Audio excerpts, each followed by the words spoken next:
সামর্থ্য থাকলে কখনোই গ্রামে থাকা উচিত নয়। গ্রামে 100 বিঘা জমির মালিক হওয়ার চাইতে শহরে একটা ভাড়া বাসায় থাকা অনেক ভালো, অনেক আরামদায়ক, অনেক সম্মানের। গ্রামে স্থায়ীভাবে বসবাস করাকে কোন সুযোগে এগিয়ে রাখা যায়? আসলে এখানকার মানুষ এতটাই টক্সিক, তারা নিজের ব্যক্তিগত জীবনের চাইতে আপনার জীবন নিয়ে বেশি চিন্তিত। আপনার চুল বড় কেন? অনার্সে পড়া সত্ত্বেও মেয়ের বিয়ে দেওয়া হয় না কেন? 25 বছর বয়সে আপনি বেকার কেন? আপনার বেস্টফ্রেন্ড কেউ বিদেশে যে টাকা কামায়, তাহলে আপনি এমন পড়াশোনা করছেন কেন? এমন আজগুবি বিষয় নিয়ে তাদের অনেকটাই টেনশন। গ্রামের সব থেকে বোকা মানুষটাও শহরের মানুষটাকে এক হাতে 3 বার বিক্রি করতে পারবে। সামান্য জমি জমা নিয়ে যে কূটনৈতিক খেলা চলে গ্রামের মুরব্বীদের মাথায়, তা আন্তর্জাতিক কূটনৈতিকদের মাথায়ও খেলবে না।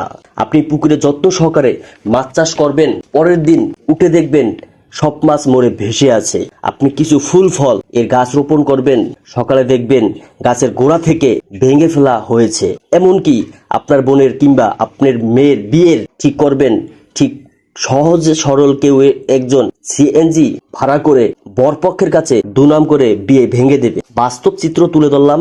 সবাই ভালো থাকবেন। আল্লাহ হাফেজ।